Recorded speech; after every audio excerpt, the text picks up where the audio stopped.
And going back to our story on the situation in Bangladesh, Ambassador Anil Kumar Trigunayat is joining us, former senior diplomat who has served in Bangladesh. Thank you very much, Ambassador Trigunayat.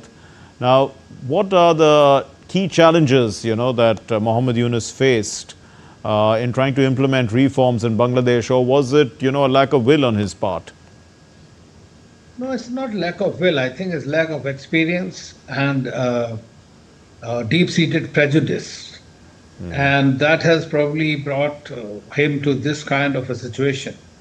Thirdly, I feel that it is also because his desire to continue in the seat. Because you see, once you get the power, it's very difficult to abdicate it. And most of the time you have to go unceremoniously. And unfortunately, that has been the situation. Large number of people in the country expect him, the other political parties, except some of these Islamist parties and some new parties of the youth. Everybody else wanted that there should be elections.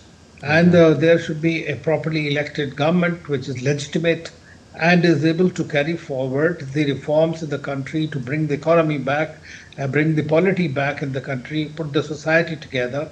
What he has been basically trying to do was try to divide Bangladesh, try to appease a certain section of the society and certain external powers. And then in that process, he has tried to integrate India also, worked on against our interests in every which way that is possible. Despite that, India continued to support Bangladeshi people all through these 7-8 months. And we have always said that there should be a proper transition to democracy in the country. And that's precisely what the General Zaman, who's the army chief, has asked him. Now, of course, while he was away to Russia, then Mr. Yunus appointed a national security advisor and Khalil Rahman. And that gentleman started working with some of the army people, deputy chief and others who are pro-Pakistani in that sense. And you know that interventions of Pakistan, of China, of US has tremendously increased in Bangladesh, much to their own disadvantage. Now, the immediate point of contention is the election date. It's a dispute. What's the potential consequences of this? I mean, how far can the parties take it? Well, the BNP from the very beginning, which is the only other party, because now the Awami League, he has banned at least for some more time, and they might not be able to participate in the election, even though according to most estimates, they still account for 40% of the electorate in the country. So it is a significant party. That means they will try to contest election as on the non-Awami League symbol. So you'll have a very peculiar situation. Likewise, the BNP has been wanting the elections for quite some time. And the army chief, what he said yesterday to Mr. Yunus, and Mr. Yunus has been taking a lot of decisions which only a properly elected government should take. For example, the Rakhine corridor at the behest of the Americans and the UN, giving something to near Chicken's neck to China to develop that corridor, talking about in China about India's 7 states. So he has been trying to create a lot of mischief, whether it's due to political inexperience or it is because just he wants to appease certain sections.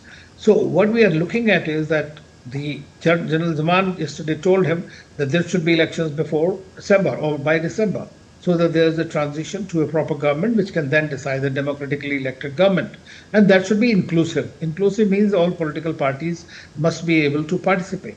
Mr. Yunus has been wanting to hang on till July, and he said that but today it seems to me there is a vote of confidence, no vote of confidence in him by all sections of the society.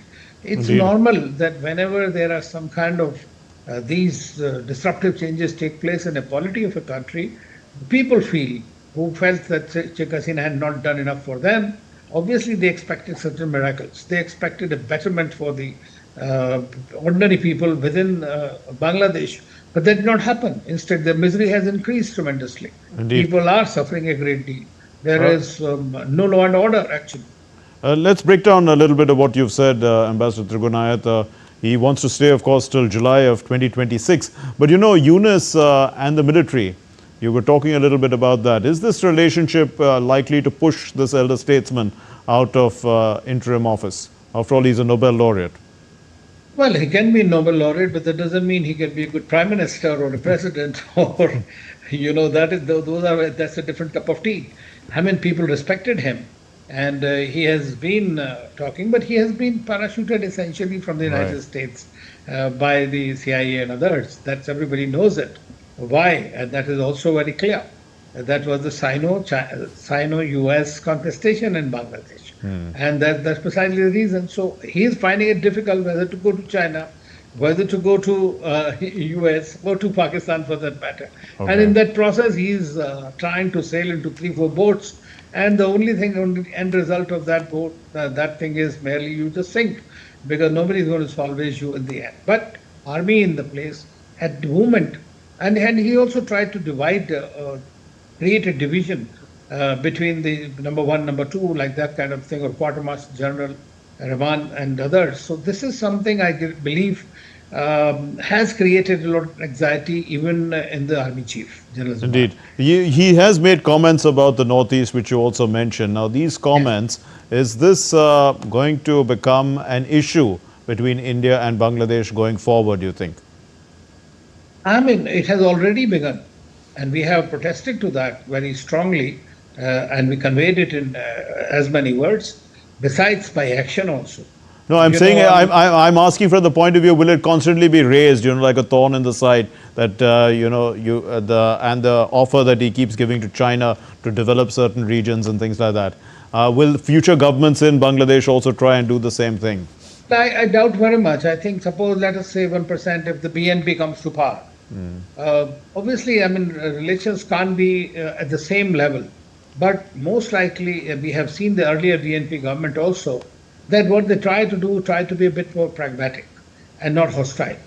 In his case, it has been that he has just, he has gone to the exactly other side of the pendulum. And that is something I believe is causing a problem. I mean, people see for themselves that India has tried to help them. All through, our only expectation was that there will be no security issue from Bangladeshi side at least. But that you cannot say today. Only, I think today or yesterday, he cancelled one of the, some manufacturing contract for the boats or whatever. It was there. He just cancelled that like that. So he's going more towards Pakistan, Turkey, China, in that kind of thing. Right, indeed. But I doubt very much that the new government will have the same kind of attitude towards India. Ambassador Thirgunayat, also this ban on the Awami League. Now, what legitimacy will it give, any democratic process that follows? You were saying that they have a sizable following as well, even now. Well, it has happened earlier also. During Sheikh Hasina's time, they did not allow the BNP to contest the elections, so they all contested as independents and things like that. So Bangladesh has a peculiar problem, I would say, in terms of maintaining the democratic credentials to that extent. And you know that there was the Summit of Democracies in which Bangladesh was excluded by United States. Of course, that was for a very devious design to remove Sheikh Hasina. But at the same time, these things have a perception management problem, and that's what the ordinary people in Bangladesh felt because of that. So if this government does the same thing, then obviously they are not counting the hazards they are engaging in. So I think that politically it will be quite difficult for them to sustain. Finally, Ambassador Thirgunayat, there's increasing media restrictions. At least we had a soundbite of one of the editors saying that they fear for themselves if they write, they write fearlessly. So with these restrictions, also the public discourse and transparency, all that is going to affect the elections whenever they do come, or even the desire for an election. There are lots of undercurrents that are currently at play, would you say, and the media is not able to actually convey them. Mark, the governments have to really remember that these kind of media gag is not going to always work out. We have seen in India in 1975 when there was the biggest ban, still the communications were going on among the opposition, even though they were jailed, large number of them. That continued. During the independence struggle, we have seen that against the British, that how our communication networks, people are very innovative. And today in this age of social media, it is extremely difficult to keep these. And if you see the social media buzz, that will give you certain kind of maybe a heightened alarm, but that definitely communicates to a large number of people. And when I was there a few months ago, I saw on an average, everybody seemed unhappy that what is happening? I mean, where are we heading? Why aren't we getting what we expected? Because it's normal for people to expect miracles after these kinds of disruptive times. But that nothing has happened. So instead of doing that, he started big way reforming the constitution, amending the constitution, reforming the electoral laws, doing this or that, which are not even in the remit of him. And that's what has been objected by the Army General. Even Rakhine corridor, you know, that creating this helping Arkan army and all that.